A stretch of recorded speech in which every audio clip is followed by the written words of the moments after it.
नमस्कार, मैं रुपेंद्र कुमार शाह आज फिर आपसे जो हमारा पेडागॉजिकल स्ट्रक्चर था, करिकुलम का जो स्ट्रक्चर मैंने आपको बताया था 5-3-3-4 का, उसमें शुरू के जो 5 वर्ष हैं उसमें 2 हिस्से थे।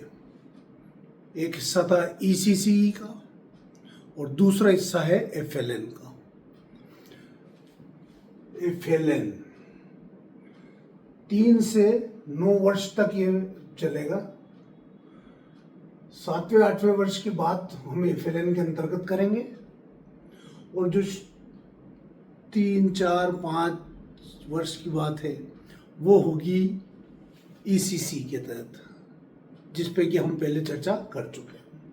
आज मैं आपसे कक्षा 1 और 2 में जो FLN का इंटरवेंशन है उसके बारे में थोड़ी बात करना चाहता हूँ। फाउंडेशनल लिटरेसी एंड न्यूमरेसी मतलब मूलभूत साक्षरता और संख्या ज्ञान।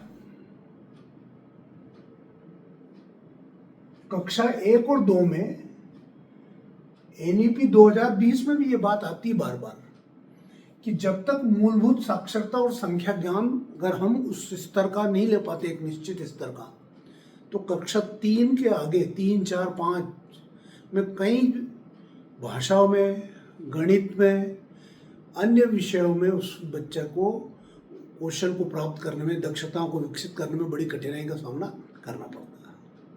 बोलचाल की भाषा में आप समझ लो कि अगर नींव मजबूत नहीं है, अगर नींव में कुछ कमी रह गई है तो वो कमी हमेशा बनी रहेगी, भले ही वो कब तक आगे बढ़ता जाएगा, चूंकि सिस्टम में आगे चलेगा वो, लेकिन वो जो चीज़ छूट गई है वो फिर पीछे रह जाएगी और जो नए ज्ञान आ रहा है, जो नए कौशल आ रहे हैं, उसके विकास में उसको परेशानी होगी। तो मूलभूत साक्षरता और संख्या ज्ञान, फाउंडेशनल लिटरेसी एंड न्यूमरेसी, यहाँ पे मैं फोकस कर रहा हूँ उसको कक्षा 1 और 2 के लिए। इसके लिए नई शिक्षा नीति में एक विशेष तौर से पूरे देश में एक मिशन मोड में करने के लिए निपुण भारत एक मिशन बनाया गया है, जिसके बारे में हम आगे चर्चा करेंगे।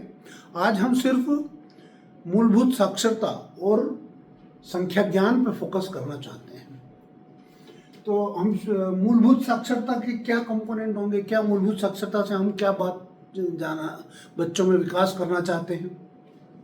मौखिक भाषा का विकास, आप जैसा कि आप जानते हैं, मौखिक भाषा, बच्चा घर से जो भाषा सीख के आए, जो उसकी मदर टंग हो, जो उसकी भाषा हो, वो भाषा में अगर कोई बात होगी तो उसका विकास होना पहले जरूरी है, तभी वो दूसरी और अन्य भाषाएं जो प्रचलन में हैं उनके बारे में वो उसको जो कौशल चाहिए वो विकास होने में आसानी होगी। पठन बोध, बच्चे पढ़ लेते हैं, अक्षर पढ़ लिया, और उस पढ़ने से जो उसका बोध आना चाहिए उसमें, कि अगर उस अक्षर को, उस शब्द को पढ़ने के बाद जो बोध आना चाहिए, उसको समझ आना चाहिए, वो उसके कौशलों का विकास। चित्रकारी की अवधारणा, भाषा और चित्रकारी, तो जब कोई चित्र देखता है तो उसका भाषा से वो संपर्क बना ले, समन्वय बना ले। वो कोई शब्द देखता है तो उसके अनुरूप जो कोई वो चित्र आता है तो उसमें भी वो संपर्क और बना ले। ऐसी भावना, चित्र ऐसे समझ के चित्र भाषा, या आप समझे कि चित्र और शब्द के जो आपसी संबंध है, जो समन्वय है, उसको भी वो समझने लगे। लेखन बहुत महत्वपूर्ण है कि शब्द अक्षरों को लिखना, और उसमें जो घुमाव आते हैं, उसमें जो मात्राएं हैं, उसमें जो बोध है लेखन में कि किसी बात को बोलने में क्या है और लिखने में क्या है, उसके बारे में उसका विकास करना। श्रवण शक्ति और निर्वात पठन, ये भाषा के विकास से उस जो भी वो ले रहा है जो जिस भाषा के जिस अक्षरों को जिस शब्दों को ले रहा है उससे उसकी स्मरण शक्ति भी उसी भाषा में होती है। हम जानते हैं, हम कई अधिकतर बातचीत में बोलते हैं कि हम इंग्लिश समझ तो जाते हैं और इंग्लिश बोल नहीं पाते हैं, है ना।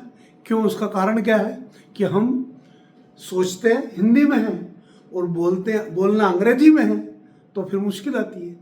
अगर आपसे किसी ने बात किया, कुछ पूछा, तो पहले हम उसको अनुवाद करते हैं हिंदी में और फिर उसका जवाब तैयार करते हैं अंग्रेजी में और फिर बोलते हैं। इतनी देर में हम परेशान हो जाते हैं और हम ठीक से अंग्रेजी नहीं बोल पाते हैं।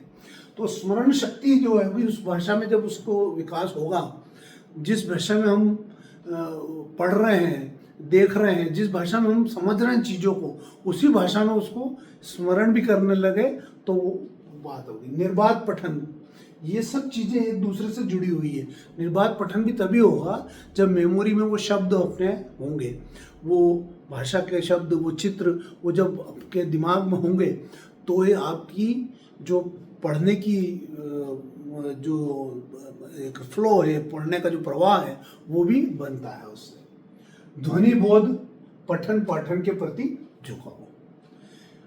भाषा में जो ध्वनि होती है, जो उसका साउंड होता है, शब्द समान होता है, लेकिन अगर उसका साउंड या उसका लोच या उसका पिच या उसका वॉल्यूम अगर कम ज़्यादा हो तो उसका बोध हो जाए उसको ध्वनि का, कि ये बात, शब्द तो एक ही रहता है लेकिन उसका जो वॉल्यूम है, उसका जो पिच है, उसका जो मतलब जिसका आधार है, जो वो सब के बारे में उसको जानकारी होने लगे। पठन पाठन के प्रति झुकाव। जब भी ये साक्षरता की हम बात करते हैं और मूलभूत साक्षरता की बात करते हैं, आपने देखा होगा कि बच्चों को छोटी छोटी कहानियाँ जो उनकी भाषा में हो, छोटी छोटी कविताएं जो उनकी भाषा में हो, वो